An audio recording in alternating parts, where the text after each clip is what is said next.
আজকে আলোচনাতে আমাদের সাথে যুক্ত হচ্ছেন নাজমুল আবদিন ফাহিম, ক্রিকেট উপদেষ্টা বিকেএসপি এবং ক্রিকেট বিশ্লেষক, এবং আমাদের সাথে যুক্ত হচ্ছেন এম কায়সার, সম্পাদক স্পোর্টস বাংলা। কিছুক্ষণের ভেতরে হয়তো আমরা হাসিবুল হোসেন শান্তকে আমাদের আলোচনায় পাবো। নাজমুল আবদিন ফাহিম, আপনার দিকে আলোচনা শুরু করতে চাই। আজকে লখনৌ সুপার জায়ান্টস এবং চেন্নাইয়ের খেলা।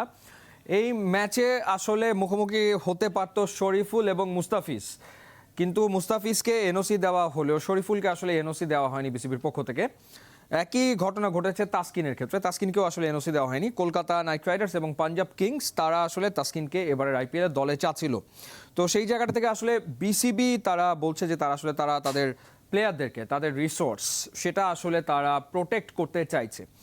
তো বর্তমান বাস্তবতায় মানে আইপিএলকে অস্বীকার করার কোনো সুযোগ আসলে আছে কিনা, পয়েন্ট নাম্বার ওয়ান। আর দ্বিতীয় হচ্ছে ওয়ার্কলোড ম্যানেজমেন্টের কথা বলা হচ্ছে। প্লেয়াররা ঢাকা প্রিমিয়ার লিগ খেলছে কিন্তু আইপিএলে খেলতে পারবে না, সেটাকে আপনি কিভাবে করে দেখেন সেই বিষয়টাকে? ধন্যবাদ ফাহিম। প্রথমে একটু কারেকশন করি যে আমি বিকেএসপির ক্রিকেট অ্যাডভাইজার নই এখন আর। আপনি ছিলেন। প্রাক্তন হয়ে গেছে। জি। খুব গুরুত্বপূর্ণ প্রশ্নটা, এবং এই প্রশ্নটা কিন্তু মুখোমুখি হচ্ছে আমরা কিন্তু বেশ কিছুদিন থেকে। একটা ব্যাপার কিন্তু খুব পরিষ্কার যে আমরা আন্তর্জাতিক ক্রিকেটে যদি ভালো করতে চাই, আমাদের ভালো মানের ক্রিকেটার গড়ে তুলতে হবে।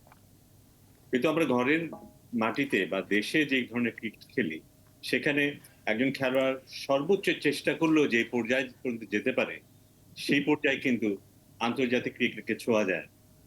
এই জন্য আমরা যদি একটা এক্সাম্পল দেখি, আমরা যদি আফগানিস্তানের উত্তরণ দেখি, আফগানিস্তানের ক্রিকেটের উত্তরণ দেখি, আমরা দেখব তারা এইসব খেলে খেলেই কিন্তু খেলাটা শিখেছে এবং এই পর্যায়ে পর্যন্ত তারা এখন কমপ্লিট করতে শিখেছে।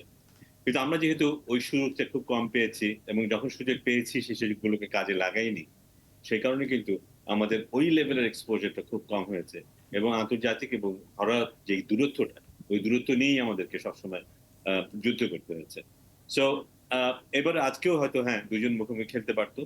তবে এটাও ঠিক যে সামনে যখন একটা ইন্টারন্যাশনাল সিরিজ থাকবে, সেখানে আমাদের ক্রিকেট বোর্ডেরও নিশ্চয়ই একটা কনসার্ন থাকবে যে আমরা কজনকে দিতে পারবো, কিভাবে দিতে পারবো, এসব বিষয়গুলো। তবে যে যুক্তিটা দেখানো হচ্ছে যে ওয়ার্কলোড, আমি যতটুকু জানি যে চিটাগং এ 5 দিনে 3টা টি-20 ম্যাচ খেলা হবে জিম্বাবুয়ের সাথে, এবং মুস্তাফিজ গত যে ম্যাচটা খেলেছে টি-20 এবং 1 তারিখ মতো যেই ম্যাচ খেলা হবে, এই 4টা ম্যাচ খেলা হবে 20 দিনের গ্যাপ। জি। দিনের মধ্যে এই 4টা ম্যাচ সে খেলবে। সো ওয়ার্কলোড কিভাবে ম্যানেজ হয় সেটা কিন্তু আমরা পরিষ্কার বুঝতে পারি, এবং ভারতীয় ক্রিকেটার ওখানে আছে। জি। Indian cricket board is always concern about তাদের ব্যাপারটাও তারা ওখানে ম্যানেজ করে। আমরা কিন্তু আমাদের 4 দিনের খেলা যখন হয়, 4 ডে ম্যাচ হয়, একটা ভেন্যুতে একটা ম্যাচ শেষ হয়ে যাওয়ার পরে আমরা একটা দিন রাখি ট্রাভেলের জন্য, খুব সম্ভবত একটা বা 2টা দিন রাখি প্র্যাকটিস করার জন্য। চতুর্থ দিনেই কিন্তু খেলা শুরু করে দেয় পরবর্তী 4 দিনের ম্যাচটা। সো 4 দিনের একটা ম্যাচে আমরা 3-3.5 দিনের গ্যাপ দিই। এখানে 20 ওভার্সের একটা ম্যাচের পরেও তারা 3 দিন, 4 দিন, এমনকি 5 দিনের গ্যাপ পাচ্ছে। সো ওভারলোডিং হবার কোনো সুযোগ নেই, এবং ওখানে যে ধরনের স্টাফিং এর আন্ডারে ওরা থাকে, যে ধরনের সুযোগ সুবিধা ওদের আছে, ওরা জানে যে ফিটনেস ইজ দ্য কি। প্রত্যেকে যদি সুস্থ না থাকে, এই 10 কোটি, 12 কোটি, 15 কোটি টাকার যে খেলোয়াড়, একজন খেলোয়াড় যদি একদিন অসুস্থ থাকে, সে কারণে খেলতে না পারে, দলের কি পরিমাণ ক্ষতি হতে পারে ওরা জি। জানে। তাই ওদের যত্ন নেওয়ার ব্যাপারটা তেমনই। এবং আপনি শেষ কথা যেটা বললেন যে ঢাকা প্রিমিয়ার লিগে আমাদের খেলোয়াড়রা যেভাবে খেলে, সেই ফতুল্লা, বিকেএসপি, ঢাকা, খেলার মাঝে গ্যাপ কতটুকু, ট্রাভেল করতে হয় কতটুকু, তারা কিভাবে ট্রাভেল করে এবং এই সময়টা তারা কিভাবে, তাদের লিভিং স্ট্যান্ডার্ড কি হবে। আমি শুধু জাতীয় দলে কয়জনের খেলার কথা বলছি না, লিডিং প্লেয়ারদের সবার কথাই বলছি। তারা কিভাবে তাদেরকে ম্যানেজ করে। আমার মানে কথার মধ্যে যৌক্তিকতা আছে যে আমরা আমাদের খেলোয়াড়দেরকে ম্যানেজ করতে চাই ভালোভাবে, কিন্তু সেটা কিন্তু শুধু কথার মধ্যে কিন্তু থেকে যায় অনেক সময়। আমরা কিন্তু সত্যিকার অর্থে ম্যানেজার করার সময় কিন্তু এগিয়ে যাই না, কিন্তু যুক্তিটা দেখানোর চেষ্টা করি। জি। কথায় যুক্তি আছে সত্যি, কিন্তু এট দ্য সেম টাইম ওদের এক্সপোজার গুলি খুব দরকার, ওদের নিজেদের গড়ে তোলার জন্য, আরো বড় হবার জন্য। শরীফুলের যে ইন্টারভিউ, ওর যে গলার টোনটা শুনলাম, ও যে কিভাবে কতটা ক্ষুধা নিয়েও কথা বলে মুস্তাফিজুর রহমানের সাথে, শেখার যে তীব্র আকাঙ্ক্ষা, ও কিভাবে যে মিস করছে জি, পুরো এটা ব্যাপারটা। এর আগে তো তাসকিনও বলেছে, মানে তাসকিনের স্বপ্ন আইপিএল এ হ্যাঁ, খেলা, তাসকিনের ফ্যামিলি, তাসকিনের মা চায় একবার অন্তত আমরা কিন্তু আইপিএল এ খেলতে। প্রথমে আমাদের মাথায় আসে ওখানে না খেললে বোধহয় 50 লাখ টাকা লস হয়ে যাবে। আমার টাকার ব্যাপারটা একেবারেই মাথায় আসে না। আমার মাথায় আসে কত বড় একটা ক্ষতি হয়ে যায় ওইখান থেকে, যে একজন খেলোয়াড় আমাদের ঢাকা বিশ্ববিদ্যালয়ের প্রথম হওয়া একটা ছেলে যদি হার্ভার্ড বিশ্ববিদ্যালয়ে ১ মাস থাকে, তার কি কোনো লাভ হবে না? অবশ্যই হবে। জি, So আমার একেবারে স্পষ্ট আপনার বক্তব্য। এবার একটু আমি এম কাসার আপনার কাছ থেকে শুনি। তিনটা শব্দ, দুটো শব্দ নাজমুল আবেদীন ফাহিম বললেন, এক্সপোজার, দ্বিতীয়ত হচ্ছে এক্সপিরিয়েন্স, আর তৃতীয়ত হচ্ছে লার্নিং। আবার আমাদের অত্যন্ত কাছের, আমাদের পরিচিত মানুষ জালাল ইউনুস, যিনি বর্তমানে বিসিবির অপারেশনস কমিটির প্রধান, তিনি বলেছেন যে মুস্তাফিজের আসলে আর শেখার কিছু নেই, আর কিছু শেখার আসলে নেই। এতে মুস্তাফিজ আইপিএলে খেলে বাংলাদেশের আসলে কোনো লাভ হবে না। এই ধরনের বক্তব্য ক্রিকেট অপারেশনস প্রধানের, সেটিকে আপনি কিভাবে দেখছেন, নাম্বার ওয়ান? এবং নাম্বার টু হচ্ছে আইপিএলে এনওসি নিয়ে এবারই যে এরকম ঘটনা ঘটেছে তা না, প্রত্যেকবার, মানে সেটা কখনো সাকিব আল হাসানের ক্ষেত্রে, কখনো মুস্তাফিজুর রহমানের ক্ষেত্রে, কখনো লিটন কুমার দাসের ক্ষেত্রে আইপিএলের এই এনওসি নিয়ে এরকম ঘটনা আসলে ঘটে। আইপিএলেই প্লেয়ার ছাড়তে বিসিবি কেন সংশয়ে থাকে? আপনি আপনার অভিজ্ঞতায় আসলে কি পেয়েছেন? ধন্যবাদ ফাহিম। আমি প্রথমে আপনি যে প্রশ্নটা করলেন সেটার উত্তরটা দেই যে ক্রিকেট অপারেশনস কমিটির চেয়ারম্যান জালাল ইউনুস যে বক্তব্যটা দিয়েছেন সেটি আসলে আমার মনে হয় যে তিনি কথার পিঠে একটা কথা বলতে গিয়ে এই কথাটি বলে ফেলেছেন। আমি নিশ্চিত যে তার কাছ থেকে আপনি এই প্রশ্নটা দ্বিতীয়বার জিজ্ঞেস করলে তিনি হয়তো তার কথাটা যা ভুল ছিল সেটা তিনি স্বীকার করবেন। কারণটা হলো যে পৃথিবীর কোনো কিছুতেই কিন্তু শেখার শেষ নেই। আপনি যখনই মনে করবেন যে আপনার শেখা শেষ হয়ে গেছে, দ্যাট মিনস আপনি কিন্তু ফুল স্টপ। সো আজকে আমরা যে এই যে আপনি এখানে আজকে অনুষ্ঠান উপস্থাপনা করছেন, এখান থেকে আপনারও কিন্তু শেখার রয়েছে। আমি যে কথাটুকু বলছি সেখান থেকেও আমার কিছু শেখার রয়েছে বলেই কিন্তু আমি সামনের সময়ের জন্য কিন্তু অপেক্ষা করছি। সো শেখার কিছু শেষ হয়ে গেছে এটা ভাবলে কিন্তু আপনি আর কখনোই সামনে বাড়তে পারবেন না। এটা আমি এটার সাথে কোনো মতেই একমত নই। আপনি নিশ্চিতভাবে কিন্তু প্রত্যেকটি ম্যাচই কিন্তু একজন ক্রিকেটারের শেখার বিষয়। কারণটা হলো যে প্রত্যেকটা ম্যাচে তিনি কিন্তু এক ধরনের অভিজ্ঞতার সম্মুখীন হচ্ছেন এবং সেই অভিজ্ঞতাটা তিনি সামনের ম্যাচে কিভাবে কাজে লাগাবেন সেটা কিন্তু শিখে যাচ্ছেন সেখান থেকে। সো ক্রিকেট অবশ্যই আপনাকে প্রতিদিনই শেখায়। আমি তো প্রতিদিন বলবো না। আমি মনে করি যে ক্রিকেট আসলে প্রতি মুহূর্তেই আপনাকে শেখায় যে আপনি কিভাবে এনহ্যান্স করবেন, নিজেকে কিভাবে সামনে এগিয়ে নিয়ে যাবেন।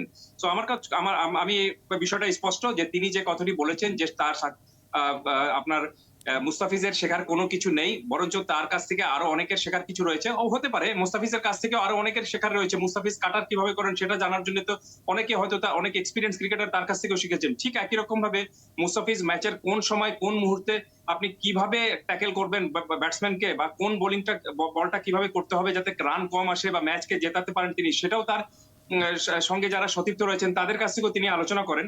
নইলে শেখার যদি শেষ হয়ে যেত তাহলে কিন্তু আপনি দেখতেন যে কোন ক্রিকেটার কেউ কিন্তু কখনো কারোর সাথে নিজেদের মধ্যে মাঠে এসে আলোচনা করতো না। আপনি যখনই দল বিপদে পড়ে তখন সবাই একজোট হয়ে আসে কেন? কারণটা হলো যে প্রত্যেকের এক্সপেরিয়েন্সটা সেই সময়টা একটু শেয়ার করেন যে কি করা উচিত। এই কারণে আমি মনে করি যে ক্রিকেটে আসলে কখনোই শেখার শেষ না, বরঞ্চ আপনাকে সবসময় শেখার মধ্যেই কিন্তু আপনি রয়েছেন। আর ফিরে আপনার দ্বিতীয় প্রশ্নে যেটি আপনি বললেন যে এনওসি কেন ক্রিকেটারদেরকে দেওয়া হয় না। দেখুন, একটা বিষয় আমি কিন্তু খুব অবাক হই যখনই আপনি ক্রিকেটারদের বিষয়ে ক্রিকেট বোর্ড কোনো প্রশ্ন করে, তখন ক্রিকেটারদেরকে কিন্তু ক্রিকেট বোর্ড সবসময় বলে থাকে যে ক্রিকেটাররা কি চান।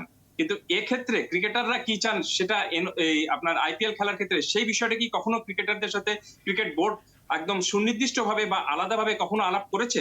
আমার তো মনে হয়নি করেছে। যদি করতো তাহলে কিন্তু আপনি আজকে এই ধরনের প্রশ্নই উঠতো না। আর সবচেয়ে বড় বিষয়টা হলো যে ওয়ার্কলোডের কথা বলা হচ্ছে। এই ওয়ার্কলোডের বিষয়টা কিন্তু শুধুমাত্র আইপিএল খেললে আপনি ওয়ার্কলোড হবে আর অন্য কোনো ক্রিকেট খেললে ওয়ার্কলোড হবে না, এটা তো আমি কখনোই মনে করি না।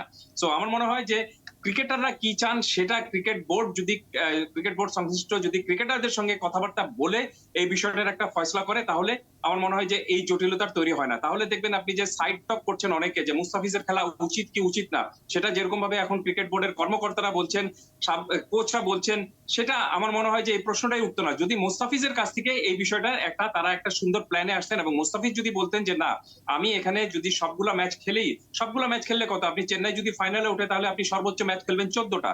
মুস্তাফিজ এখন পর্যন্ত খেলে ফেলেছেন 6টা ম্যাচ, আরো 4টা ম্যাচ তিনি খেলতে পারবেন। দ্যাট মিনস তিনি হয়তো মিস করবেন মাত্র 4টি ম্যাচ। যদি আপনি সেই হিসাবটুকু দেখেন তাহলে আমার মনে হয় যে এই বিষয়টা বড় কোনো জটিলতার বিষয় হতো না।